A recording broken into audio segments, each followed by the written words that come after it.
मध्य Asia में चीन का मुकाबला करने की अपनी दीर्घकालीन महत्वाकांक्षा के अलावा अफ़गानिस्तान में अपनी प्रासंगिकता बनाए रखने के लिए भारत को धैर्यपूर्ण कूटनीतिक नीति को अपनाने की सख्त आवश्यकता है, जो अफ़गानिस्तान पर क्षेत्रीय सुरक्षा वार्ता की सफलता के बाद व्यावहारिक रूप ले सकती है, जिसमें भारत समेत 8 देशों ने हिस्सा लिया था। दिल्ली घोषणा भारत की भावी नीति के लिए बहुत महत्व रखती है, क्योंकि यह दोहा वार्ता के विपरीत भारत को हमेशा अफ़गानिस्तान का प्रासंगिक वार्ता के दायरे में रखेगी। जब अफ़गानी उथल-पुथल और हिंसा का युद्धरत गुटों ने पहली बार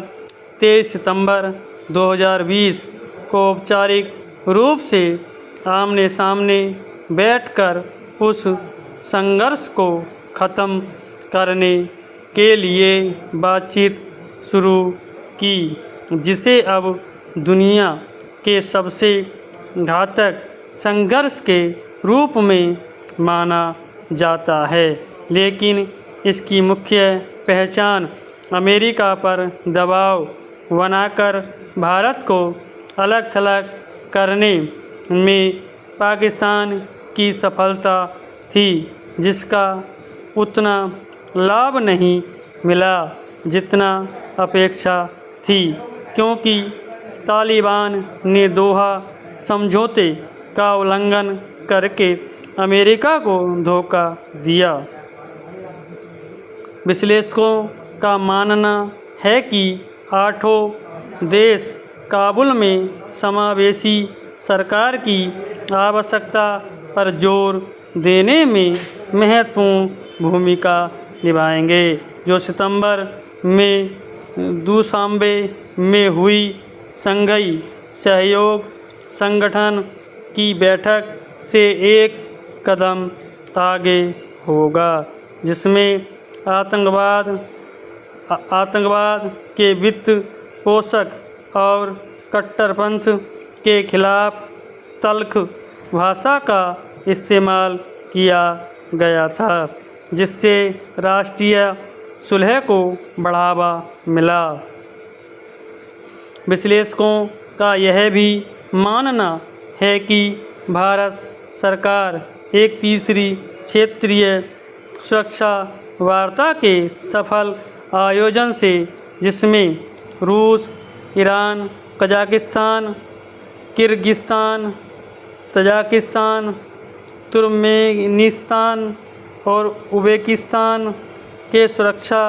प्रमुखों ने भाग लिया, पाकिस्तान परेशान हुआ होगा। उसने पड़ोसी देशों के सुरक्षा प्रमुखों की इस महत्वपूर्ण बैठक का हिस्सा बनने के निमंत्रण को ठुकरा दिया था, इसलिए उसने तुरंत पाकिस्तान, चीन, रूस और अमेरिका को शामिल करते हुए द ट्रोइका प्लस की बैठक बुलाई थी, जिसने तालिबान से अफ़गानिस्तान में एक समावेशी और प्रतिनिधि सरकार बनाने के लिए कदम उठाने का आह्वान किया है, जो नए शासन के करीब रहने की जिज्ञासा को दर्शाता है। यह आह्वान तालिबान के रुख के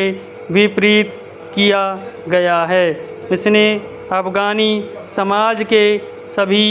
क्षेत्रों में महिलाओं और लड़कियों को भाग लेने के लिए समान अवसर प्रदान करने की आवश्यकता पर भी बल दिया, जो उनके साथ तालिबान के क्रूर व्यवहार की मौजूदा सच्चाई की तुलना में वास्तविकता से बहुत दूर है।